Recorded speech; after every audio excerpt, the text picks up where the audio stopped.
What's good, everyone? Welcome to the PWD channel, where we discuss professional wrestling. In today's episode, we're covering the February 13th, 2023 episode of Monday Night Raw, and it was a good episode. We're going to get straight in talking to the thumbnail and the picture, everything that you want to talk about right now. The most important part of the night, which was the Sami Zayn and Cody Rhodes segment, because by God, that was a segment and a half.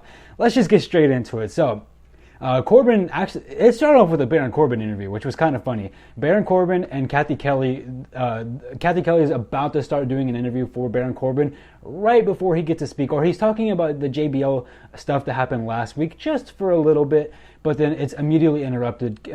Kathy Kelly, she gets something in her earpiece. She hears that there's something going on in the ring. The camera's cut down to the ring. It's pretty like apocalyptic, basically. Like the cameraman's just randomly, focusing on what's going on in the ring. And then out of nowhere, if you've been watching Raw or SmackDown the last couple of weeks, he's been pulling up with the same fit every single week. But Sami Zayn comes in with the black hood yet again, pulls the hood back yet again. It's like his signature move at this time.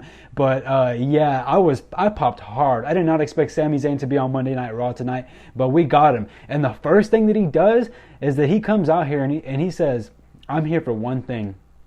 And he calls out Cody Rhodes. He screams into the mic, "I'm not sure if I'll ever be able to talk to you again, so I'm going to talk to you right now, and I want you to come down. Cody Rhodes, come to the ring right now. I know you're back there." And Cody Rhodes' music hits, and it's just insane. The whole crowd is popping. I'm at home getting hyped as hell. It just came out of nowhere. We went from some random Baron Corbin interview to Sami Zayn in the ring on a Monday Night Raw, and he's calling out Cody Rhodes. It was incredible. I was so hyped. Everybody in the crowd was hyped. But Cody arrives. Cody makes his entrance, and the first thing that they talk about, Cody Rhodes asks, "Okay, I'm here, Cody, or I'm here, Sami. What do you want to talk about? Why did you bring me out here, basically?" And the first thing that Sami says is that he mentions the last couple of weeks, Cody, you've been saying that it's seeming more and more likely that I am going to be the one to fight you at WrestleMania. And I just wanted to come here and ask you face to face, do you mean that? Do you really believe that I could beat Roman Reigns at WrestleMania or at Elimination Chamber, and that I will fight you at WrestleMania? Do you truly believe that, Cody? And Sami's just asking, pretty much, Cody, do you mean what you say when you keep saying that it's seeming more likely that I'll fight you at WrestleMania? And Cody says, "Well, you know what? I do believe it." And he says, "I believe that I will face Sami Zayn at WrestleMania." They're cutting really, really good promos back and forth. Cody is starting to hype up Sami Zayn, and it's a weird dynamic that they have going on. It's like a dynamic where Sami Zayn doesn't really believe in himself on one side, or he doesn't necessarily not believe in himself, but he just has to get that confirmation from Cody Rhodes. Kind of like, dude, do you think I can do it? Because if you think I can do it, then I know I can do it. And he's talking to Cody Rhodes, and they're going back and forth, and the crowd ends up chanting like, "This is awesome." And it was amazing. Like I tend to say in some of these reviews, I can never describe how the promo is. You should go watch it yourself. It's probably already on YouTube, so definitely go watch that segment for sure. But they continue on, and then Cody asks, "But this, I know you, like, my opinion doesn't matter. Sami, do you believe that you can beat Roman Reigns at Elimination Chamber? Do you believe you'll go on to headline WrestleMania against me in the main event for the world title?" And out of nowhere, the crowd also starts chanting, "Ole, ole," the football chant. They start chanting that, and it was random. I think the crowd was just so hyped for this promo, for everything that was going on in the ring. The crowd was so hyped that they were just chanting anything at this point. Both of them, it was in a respectful way, but both of them were hyped about that. Sami Zayn says, he pretty much says, like, "I don't know if I can beat Roman Reigns." And that kind of hurt me. It kind of hurt me. I wanted to see this babyface Sami Zayn that has 100% confidence. I wanted to see a Sami Zayn that is going to go into Elimination Chamber knowing that he's going to win, and knowing for sure. So when Cody asked him, "Do you think you can beat Roman Reigns?" Sami Zayn said, "Truthfully, Cody, I don't know. I don't know if I can beat Sami Zayn." And it was disheartening. It was disheartening for anybody who's on Sami's side in this whole storyline. It's disheartening to hear him say that. And then he just brought up, like, "Cody, you have to understand, I have been on Roman Reigns' side. I've been in the locker room with him for the past 6 months or 9 months or whatever he said. I've been with him this whole time. I've been part of the game plans that they come up with before these matches start. I've been here for all the prep talk that happens before these matches start. I've been here left, right, and center. I have been here. I was with him. I can see what he does, and he is truly in God mode. He puts over Roman hard. He says that he's stuck with Roman all this time, and so he knows what it's like, and he knows how difficult it is. And he also brings up the fact that all these other opponents that have fought Roman Reigns, they truly believed that they could beat them in their hearts, in their soul, in their mind. They knew that they could beat Roman Reigns, but one by one, every single one of them that came up to Roman Reigns failed. And he just pretty much talks about, how it's going to be difficult to fight Roman Reigns and defeat him, considering all that Roman has and considering the fact that he is in God mode. And then Sami goes on, and he is cutting the most fiery, most passionate promo. You thought the promo on SmackDown the other week was passionate. This one was passionate to a new level. And you could tell this didn't come from Sami Zayn, the character. This came from Sami Zayn, the real life person, the human being that is working for WWE. This came from that version of Sami Zayn.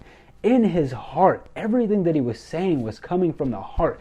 And you could tell he truly believed everything. And he was saying, Cody, I do believe I can beat Roman Reigns. I know I can beat Roman Reigns. And I know that this can happen. And I know that I have what it takes to be a WrestleMania main eventer. I know this. I know that. I know who I am. I am one of the best. And he's basically hyping himself up. And he's screaming into the mic. His face is red. And he's screaming into the mic at Cody and just saying, I know that I can main event WrestleMania. And I know that I can do it.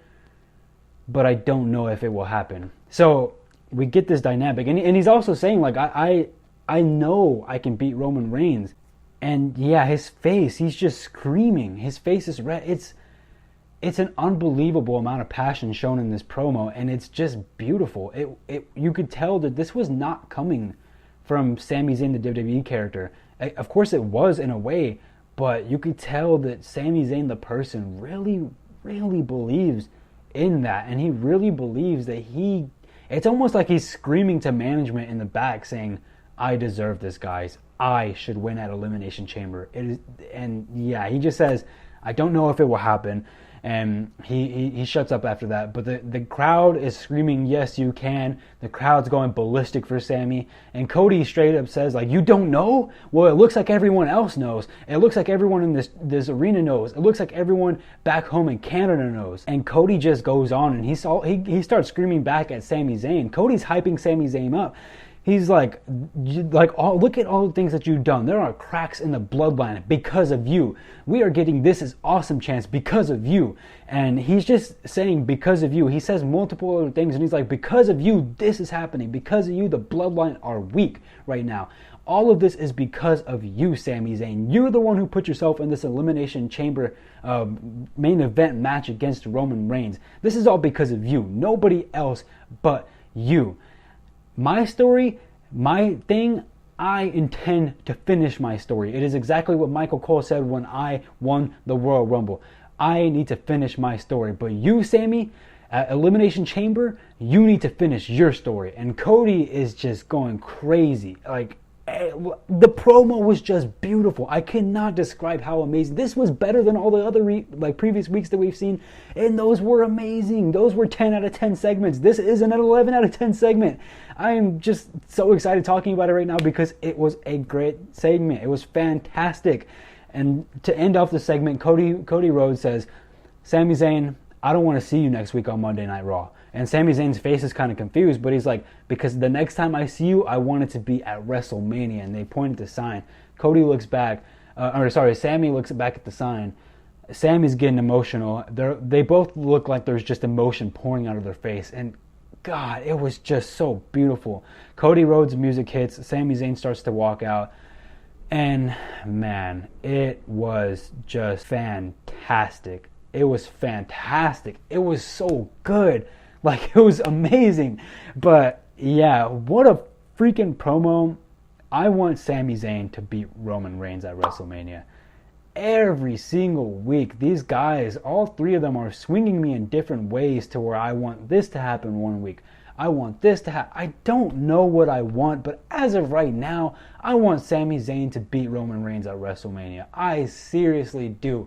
I do not think he will, but this was a good segment to flip that match, which is a fairly extremely predictable match in that we all believe Roman Reigns is going to destroy Sami Zayn. It's flipped that to where they're giving us hope now. They're building this match up, and it is just fantastic storytelling from WWE. It's really making the fans, including myself, believe Sami Zayn could do this. They could choose Sami Zayn last minute, switch it up, and have Sami versus Cody at WrestleMania. Man, I want Sami Zayn to win so bad. I seriously do. I don't think it's going to happen, but man, this Elimination Chamber match on Sunday, or the Elimination Chamber pay-per-view on Sunday, or Saturday, sorry, I'm not prepared for it. The emotions are going to be too high. By the way, I will be live streaming my reactions on this channel. So please tune in, subscribe to the channel if you haven't already. But I'm not done talking about Monday Night Raw, and specifically not done talking about Cody. So we finally go, later on in the show, we finally go back to backstage. Kathy Kelly and Baron Corbin are still there. Baron Corbin starts talking trash about Sami Zayn, saying there's no way he's going to win. And then he starts talking about Roman Reigns as well, saying that there's no way, Cody Rhodes as well, saying that there's no way Cody Rhodes is going to be able to defeat Roman Reigns. And Cody Rhodes comes out from the back, from gorilla position, and he starts hearing him. And then that's it. Cody Rhodes is pissed because Baron Corbin says something about Cody Rhodes' brother and then his father too. He starts trashing on Cody Rhodes' father, and that's when Cody Rhodes starts going ham on Baron Corbin. They fight. Cody's still in his suit. He takes off his top. They go to the ring. Cody says, bring a ref. They start the match. Cody Rhodes destroys Baron Corbin in his suit. He literally just has his pants and shoes on. He took off the entire top. He looked pretty badass, I'm not going to lie. And yeah, he beat up Baron Corbin. Just beautiful segment. Like, I don't need to waste any more time on it. You need to check it out yourself. You seriously need to go watch it. It was an 11 out of 10 segment. Beautiful segment. Wow. Fantastic. But with that being said, let's get on to the rest of Raw. Before we do get into the rest of Raw, I'm going to be trying something new to keep these episodes fairly shorter, on the shorter side, because I noticed a lot of them have been a lot longer. When I'm reviewing Raw now, I'm deciding to kind of not bring up or mention any of the parts that I think that were irrelevant or just didn't really like add up to anything important. So I might miss out some segments now, and I'm going to try doing that going forward just to keep the episode shorter. But let's get straight into the Monday Night Raw review. Let's go. The show kicked off. Becky Lynch and Adam Pearce, for whatever reason, also came into the ring. Both of them were in the ring as soon as the show started. Adam Pearce gets booed for some reason. Becky then ends up she cuts a good promo, and she ends up asking towards the end of the promo, Adam Pearce, can I be entered into the Elimination Chamber as the 7th woman and just have the Elimination Chamber start off as a triple threat, which I do believe has happened before. She's basically asking if Adam Pearce can add her into the Elimination Chamber, or if she can get a qualifying match to fight somebody to be entered into the Elimination Chamber. Bayley then comes out and interrupts. These two have a good back and forth promo. A line that I really liked from Bayley was like, Bayley says, I'm a Grand Slam Women's Champion. You don't know what that's like, huh, Becky? And then Becky retaliates with, and I'm a WrestleMania main eventer. You don't know what that's like either, do you, Bayley? And the crowd exploded. These two had a good back and forth promo. It was pretty good. Bianca ended up interrupting, and then they ended up coming up with the idea of a triple threat. So a triple threat between Bianca Belair, Becky Lynch, and Bayley for the main event. That's so many B's, but for the main event of tonight's Raw. And the winner, if the winner was Bianca Belair, neither of the two women would get entered into the Elimination Chamber. If Bayley or Becky won, whichever one won, then would get entered into the Elimination Chamber as the 7th woman. So that ends up being the main event of the night. Later on, the Street Profits versus the Judgment Day. It was kind of a mismatch. It was whatever. The match, there's nothing really to say about the match, but Judgment Day did end up winning. After the match, they ended up beating down on the Street Profits. Edge and Beth came out for the save as well. And yeah, the Judgment Day cut a promo earlier saying that Rhea wasn't here, but while the Judgment Day is getting beat down by the Street Profits and Edge and Beth, Beth starts beating down on Dominic Mysterio, and then out of nowhere, Rhea Ripley comes behind her and then just beats down on her, and it was a great segment. The Judgment Day ended up standing tall. Edge comes in and checks in his wife, and the Judgment Day walk away. It was a pretty good end to the segment. The match itself, like I said, the Street Profits versus Judgment Day, it was fine, nothing special. Immediately after that, then we had the Lashley versus Lesnar contract signing. I love these. I just love seeing Brock Lesnar on my TV as a cowboy babyface. I love that version of Brock Lesnar. This segment wasn't too long, pretty much. Brock makes his entrance first. He's in the ring and he's waiting. He has the contract with him, of course. The table's in the ring, just as a usual contract signing. And he's waiting for Bobby to come out. Bobby takes a while to come out. Eventually, he does come out, and he says, or he comes out first. Before he comes out, though, 10 security guards come out. So he already has a plan. He comes out with his own table. He sits on the ramp on the top of the entrance, so he's far from the ring. Brock's like saying, like, you better get your bitch ass down here. I'm gonna come beat your ass. They're talking smack back and forth, but Bobby says that we're gonna do this on my terms. I looked at the contract, blah blah blah. I had my adversary like look at this and all of that. And eventually Brock just gets tired of it. He's like, I'm done waiting. I'm about to come kick your ass now, and I'm gonna make you sign this contract pretty much. And Brock comes down. The security guards, the 10 security guards that were guarding Bobby Lashley, Brock's destroying all of them, of course, but then out of nowhere, Bobby Lashley comes, hits the spear on Brock, and he beats down on Brock pretty good. But yeah, Brock Lesnar fell for the trap. He should have known better. He fell for the trap, though, unfortunately, and Bobby Lashley signs the contract, and we do have the match official for Elimination Chamber. Bobby Lashley versus Brock Lesnar. And boy, am I hyped for this match, because under Triple H, this is going to be a different match. I know it's going to be good. Under Triple H's control, this should be a fantastic, beefy match. I'm so ready for this match. After that, we did get the Sami ZAYN segment. We went on to Baron Corbin versus Cody Rhodes. Of course, I talked about both of those already. We have 3 more segments to talk about, keeping this one short, like I said. I just wanted to mention this match really quickly. It's not even that important, but we have Liv Morgan, Raquel Rodriguez, and Natalya in a 3-woman tag match versus Asuka, Carmella, and Nikki Cross. Asuka ended up beating both teams up on her own, and she ended up winning the match for her team, which is Asuka, Carmella, and Nikki Cross. A relevant match. It was fine. Asuka basically won, and she looked dominant throughout the whole entire thing. And then this was a segment that I really enjoyed as well. It was a Miz TV segment where he had Seth Rollins, and my God, I don't know if you guys have seen, but there's been this this ridiculous red Astro Boy boots that everyone's been wearing. Not everybody, but some celebrities have been bold enough to try the new fashion statement and make these red boots look good. I've only seen one person make them look decent before now, and there's been some people who have made them look horrendous, but Seth Rollins comes out with these big red boots. Of course, he is the guest on Miz TV. Miz introduces him, and boy, I can't believe I'm saying this. As ridiculous as those boots are, Seth rocked them. But God, I was hyped when he came out. So the camera was very far from the entrance, or very far from the ramp whenever he first came out. You know, sometimes they'll do like the pan over where they're looking at the whole arena. He was far, and you could just tell as soon as he came out exactly what he was wearing. He was wearing those big, silly red boots that everyone on social media has been talking about lately, and it was amazing. The segment pretty much, you can kind of tell that they're leaning towards Seth Rollins and Logan Paul at WrestleMania. The segment was Miz pretty much antagonizing Seth Rollins about Logan Paul, saying that, you know, he's talking, you've been talking all this trash towards Logan Paul on social media, but why haven't you come to the WWE ring? Incited Seth Rollins, and Seth Rollins kind of retaliates. He's like, I haven't mentioned Logan Paul because I have one focus, and that's getting into WrestleMania. And you, Miz, you have one focus. That's getting into WrestleMania. All of us in this locker room have one focus. That's getting to WrestleMania. Every superstar in WWE who steps in, their main focus is to be a big play and a big key factor at WrestleMania. And he's basically talking about how that is every professional wrestler's dream, WrestleMania. And he says, but one thing is that Logan Paul doesn't have that respect. He doesn't have that same work rate. He doesn't have that care. He's only doing this for the money and for the clout. He's only doing this for social media followers. He doesn't care about WWE. He's literally doing this all because he just wants more money in his pocket. And I don't respect that. Seth is basically saying, like, he's just doing this for the money, and I don't respect that. He doesn't deserve to have me mention his name in a WWE ring. He doesn't even deserve to have his name mentioned in a ring at all. And it's a pretty good promo, and it makes sense. I can tell that Seth is probably not going to win the Elimination Chamber. If he does, he'll probably end up fighting Logan Paul for the United States Championship at WrestleMania, which could be pretty interesting. But I'm not sure if that's going to happen. Actually, I really doubt it's going to happen. It does look like they're leaning towards Logan Paul versus Seth Rollins at WrestleMania.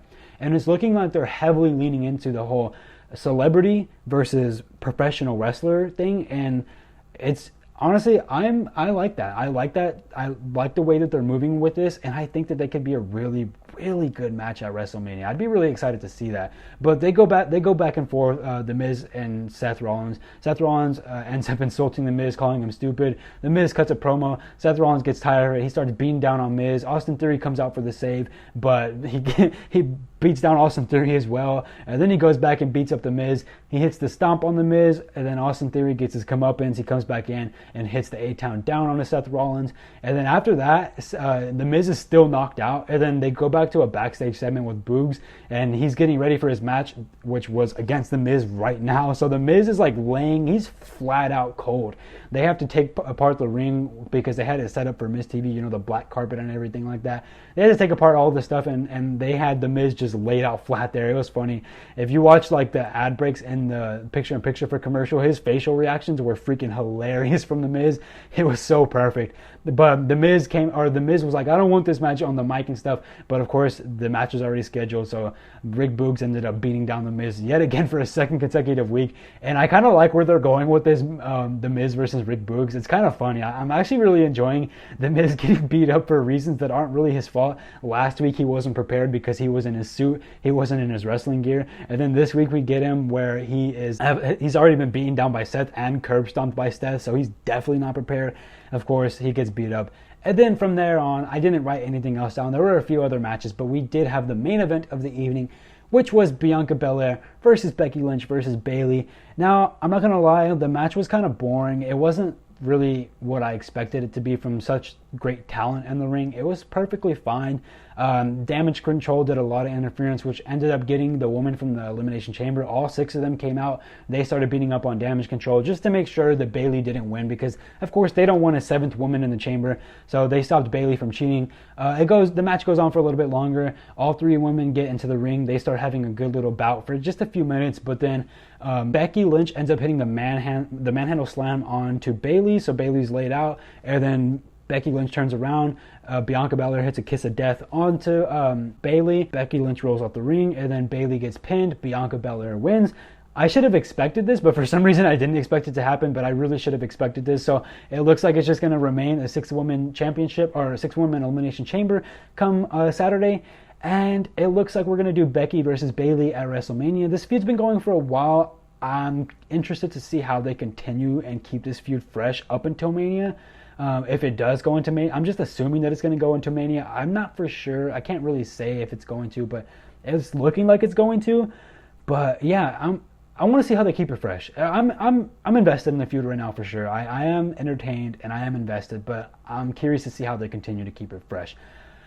But that was the main event, and that was the end of this episode. Of course, at the end of every episode, I give my Raw rating. I would give this show a 3.9 out of 5. Close to a 4, but not just there. There was a lot of filler there. There was a lot of stuff that wasn't that interesting. Of course, I didn't mention it in this video because that's kind of the new format that I'm looking at, just to make these reviews a little bit faster, although I'm seeing that I've been recording for 24 minutes now, so it's probably not even going to be a short episode because the main segment took so much time. But it was a fine episode of Raw. I enjoyed it. I probably would say go check out a few key segments there, but I wouldn't go and watch the whole 3-hour episode if you haven't seen it already.